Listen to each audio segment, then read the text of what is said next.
বন্ধুরা, আপনারা কি কখনো ভেবেছেন যে একটি ছোট ইউরেনিয়াম প্যালেট যার আকার মাত্র একটি চীনাবাদামের সমান তা এতটা শক্তিশালী কিভাবে হতে পারে যে একাই হাজার হাজার ঘরবাড়িতে পুরো 1 বছর ধরে বিদ্যুৎ সরবরাহ করতে পারে? সত্যিই কি এত ছোট একটি জিনিসের মধ্যে এত মারাত্মক শক্তি লুকিয়ে থাকতে পারে?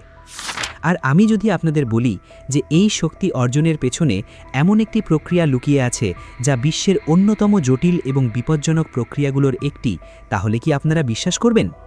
কারণ আজ আমরা আপনাদের নিয়ে যেতে চলেছি এমন এক লুকানো জগতে যেখানে মাটির নিচ থেকে তোলা সাধারণ দেখতে একটি পাথরকে একাধিক হাইটেক মেশিন, বিপজ্জনক রাসায়নিক এবং চরম পরিস্থিতির মধ্য দিয়ে নিয়ে গিয়ে তৈরি করা হয় নিউক্লিয়ার ফিউয়েল বা পারমাণবিক জ্বালানি, যেখানে প্রতিটি পদক্ষেপে থাকে চরম সূক্ষ্মতা, প্রতিটি প্রক্রিয়ায় থাকে কঠোর নিয়ন্ত্রণ এবং একটি ছোট্ট ভুলও ডেকে আনতে পারে বিশাল বিপদ। তো চলুন আজ বিশ্বের লুকানো সত্যের এই পর্বে জেনে নিই এনরিচড ইউরেনিয়ামের পুরো সত্য, মাটির নিচের সফর থেকে শুরু করে নিউক্লিয়ার রিয়্যাক্টর পর্যন্ত। প্রথমে একটু অতীতে ভিড়ে যাওয়া যাক। সালটা 1789, যখন জার্মান বিজ্ঞানী মার্টিন হাইনরিক ক্ল্যাপরথ প্রথমবারের মতো ইউরেনিয়ামকে একটি রাসায়নিক উপাদান হিসেবে চিহ্নিত করেন। তখন এটিকে শুধুমাত্র একটি সাধারণ ধাতু মনে করা হতো। কারোরই ধারণা ছিল না যে এর মধ্যে এত ভয়ঙ্কর শক্তি লুকিয়ে আছে। এরপর বহু বছর ধরে এটি কেবল একটি বৈজ্ঞানিক কৌতূহল হয়েই ছিল। কিন্তু আসল পরিবর্তন আসে 1896 সালে ফরাসি পদার্থবিদ অনরি বেকারেল একটি অদ্ভুত ঘটনা আবিষ্কার করার পর। তিনি লক্ষ্য করেন যে ইউরেনিয়াম কোনো বাহ্যিক শক্তি ছাড়াই নিজে থেকে রেডিয়েশন বা বিকিরণ নির্গত করে, আর এখান থেকেই শুরু হয় রেডিও অ্যাক্টিভিটি বা তেজস্ক্রিয়তার জগৎ। এরপর ম্যারি কুরি এবং পিয়েরে কুরি এই গবেষণাকে আরও এগিয়ে নেন এবং রেডিয়াম এবং পোলোনিয়ামের মতো নতুন তেজস্ক্রিয় উপাদান আবিষ্কার করেন। ধীরে ধীরে বিজ্ঞানীরা বুঝতে শুরু করেন যে পদার্থের ভেতরে শক্তির এক লুকানো জগৎ রয়েছে, যাকে নিয়ন্ত্রণ করা গেলে তা পুরো পৃথিবীকে বদলে দিতে পারে। এরপর আসে আরেকটি বড় টার্নিং পয়েন্ট, 1932 সাল, যখন জেমস চ্যাডউইক নিউট্রন আবিষ্কার করেন। এটি এমন একটি সাব অ্যাটমিক কণা ছিল যার কোনো ইলেকট্রিক চার্জ ছিল না, কিন্তু এর শক্তি ছিল প্রচুর। আর এই নিউট্রনই পরবর্তীতে নিউক্লিয়ার ফিশনের চাবিকাঠি হয়ে ওঠে। এর কয়েক বছর পর 1938 সালে জার্মান বিজ্ঞানী অটো হান এবং ফ্রিটজ স্ট্রাসম্যান একটি পরীক্ষা করেন। তারা দেখেন যে ইউরেনিয়ামের পরমাণুর ওপর নিউট্রন নিক্ষেপ করা হলে তা ভেঙে যায় এবং এই প্রক্রিয়ায় বিপুল পরিমাণ শক্তি নির্গত হয়। এই ঘটনাটিকে বলা হয় নিউক্লিয়ার ফিশন, আর এখান থেকেই শুরু হয় পারমাণবিক শক্তির আসল গল্প। এবার এখানে একটি জরুরি বিষয় বুঝে নেওয়া যাক। ন্যাচারাল বা প্রাকৃতিক ইউরেনিয়াম সব একরকম হয় না। এর দুটি প্রধান আইসোটোপ রয়েছে। প্রথমটি ইউরেনিয়াম 238, যা থাকে প্রায় 99.3%, এবং দ্বিতীয়টি ইউরেনিয়াম 235, যা থাকে মাত্র 0.7%। কিন্তু আসল কাজের আইসোটোপ হল ইউরেনিয়াম 235, কারণ এটি সহজেই ফিশন প্রক্রিয়ায় অংশ নেয়। অন্যদিকে ইউরেনিয়াম 238 বেশিরভাগ সময় স্থিতিশীল থাকে। অর্থাৎ আমাদের যদি শক্তির প্রয়োজন হয় তবে ইউরেনিয়াম 235-এর পরিমাণ বাড়াতে হবে, আর এই প্রক্রিয়াটিকেই বলা হয় ইউরেনিয়াম এনরিচমেন্ট, অর্থাৎ প্রাকৃতিক ইউরেনিয়ামে থাকা ইউরেনিয়াম 235-এর শতকরা হার কৃত্রিমভাবে বাড়ানো। এবার দ্বিতীয় বিশ্বযুদ্ধের সময়ের কথা কল্পনা করুন। যখন পুরো বিশ্বযুদ্ধে জড়িয়ে পড়েছিল, ঠিক সেই সময়ই মার্কিন যুক্তরাষ্ট্র শুরু করে একটি গোপন প্রজেক্ট, ম্যানহ্যাটন প্রজেক্ট, যেখানে বিশ্বের সেরা বিজ্ঞানীরা একসঙ্গে কাজ করছিলেন। তাদের লক্ষ্য ছিল ইউরেনিয়ামকে এনরিচ করে এমন একটি অস্ত্র তৈরি করা যার শক্তি আগে কখনো দেখা যায়নি।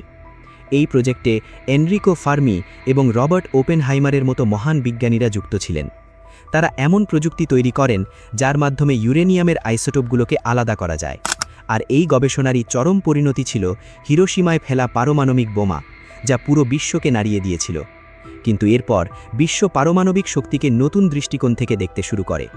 এবার ফোকাস ধ্বংস নয়, বরং বিদ্যুৎ উৎপাদনের দিকে ঘোরে। নিউক্লিয়ার পাওয়ার প্ল্যান্টে ব্যবহৃত ইউরেনিয়াম ততটা বেশি এনরিচ করা হয় না। এটি মাত্র 3 থেকে 5% পর্যন্ত এনরিচ করা হয়, যাতে এটি নিয়ন্ত্রিত উপায়ে শক্তি উৎপাদন করতে পারে, যেখানে অস্ত্রের জন্য 90%-এরও বেশি এনরিচমেন্টের প্রয়োজন হয়। আর এই কারণেই ইউরেনিয়াম এনরিচমেন্ট আজও বিশ্বের অন্যতম সংবেদনশীল এবং বিতর্কিত প্রযুক্তি।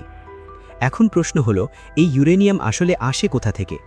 তো বন্ধুরা, এর শুরুটা হয় মাটির নিচ থেকে।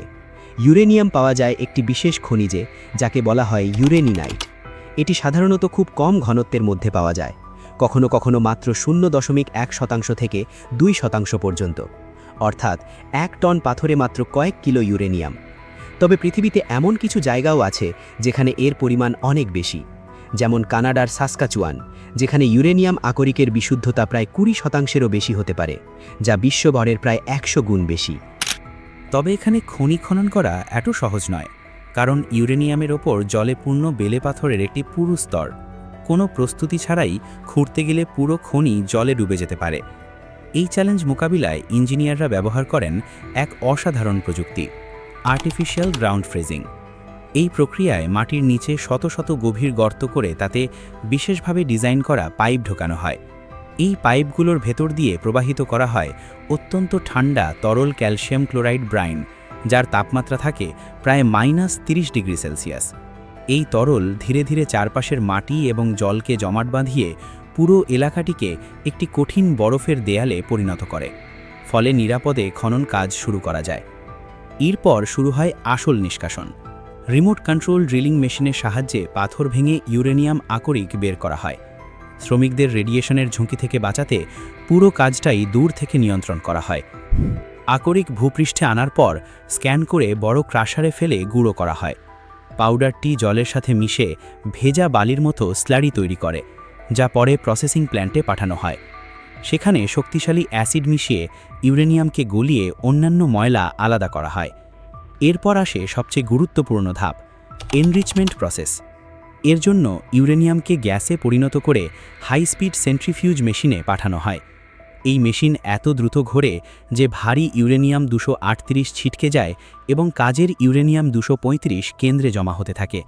হাজার হাজার বার এই প্রক্রিয়ার পর ইউরেনিয়াম কাঙ্ক্ষিত মাত্রায় এনরিচ হয়। এরপর একে পাউডার ফর্মে রূপান্তর করে ছোট ছোট চীনাবাদাম সাইজের পেলেট তৈরি করা হয়। বিশ্বাস করুন, এই একটি মাত্র পেলেট প্রায় 1800 পাউন্ড কয়লা অথবা 150 গ্যালন তেলের সমান শক্তি দিতে পারে। পেলেটগুলোকে জিরকোনিয়াম ধাতুর লম্বা টিউবে ঢুকিয়ে তৈরি করা হয় ফিউয়েল রড, যা পরে রিঅ্যাক্টরের ভেতর বসানো হয়। রিঅ্যাক্টর চালু হলে নিউট্রনের সাথে ইউরেনিয়ামের ধাক্কায় শুরু হয় চেইন রিঅ্যাকশন বা শৃঙ্খল বিক্রিয়া। এখান থেকে উৎপন্ন বিপুল তাপ জলকে বাষ্পে পরিণত করে এবং সেই বাষ্প টারবাইন ঘুরিয়ে লাখ লাখ মানুষের জন্য বিদ্যুৎ উৎপাদন করে। তবে এর একটি অন্ধকার দিকও রয়েছে। 1 বছর ব্যবহারের পর এই জ্বালানি অত্যন্ত তেজস্ক্রিয় স্পেন্ট ফিউয়েলে পরিণত হয়। তখন এদের অন্তত 10 বছরের জন্য 25-30 ফুট গভীর জলের পুলে ডুবিয়ে রাখা হয় ঠান্ডা করার জন্য। তো বন্ধুরা, এবার থেকে যখনই আপনি বিদ্যুতের সুইচ অন করবেন, তখন একবার অন্তত ভাববেন যে এই আলোর পেছনে কতটা জটিল বিজ্ঞান, কতটা বিপজ্জনক প্রক্রিয়া এবং কতটা উন্নত ইঞ্জিনিয়ারিং কাজ করছে। ইউরেনিয়ামের এই সফর কেবল একটি রাসায়নিক প্রক্রিয়া নয়, বরং এটি মানুষের বুদ্ধিমত্তা, উদ্ভাবন এবং ঝুঁকি নেওয়ার ক্ষমতার এক বিশাল উদাহরণ।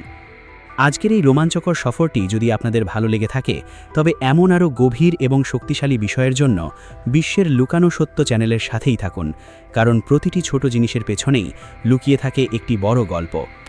ভিডিওটি ভালো লাগলে লাইক অবশ্যই করবেন। পরবর্তী ভিডিও কোন টপিকের ওপর চান এবং এই ভিডিওটি আপনি কোন শহর থেকে দেখছেন তা কমেন্টে জানাতে ভুলবেন না। এমনই সব জ্ঞানবর্ধক ও চিত্তাকর্ষক ভিডিও দেখতে আমাদের চ্যানেলটি সাবস্ক্রাইব করে বেল আইকনটি চেপে দিন। আজকের মতো আমি বিদায় নিচ্ছি, তবে যাওয়ার আগে স্ক্রিনে থাকা এই দুর্দান্ত দুটি ভিডিও অবশ্যই দেখে নেবেন। ভিডিওগুলো সত্যিই দারুণ।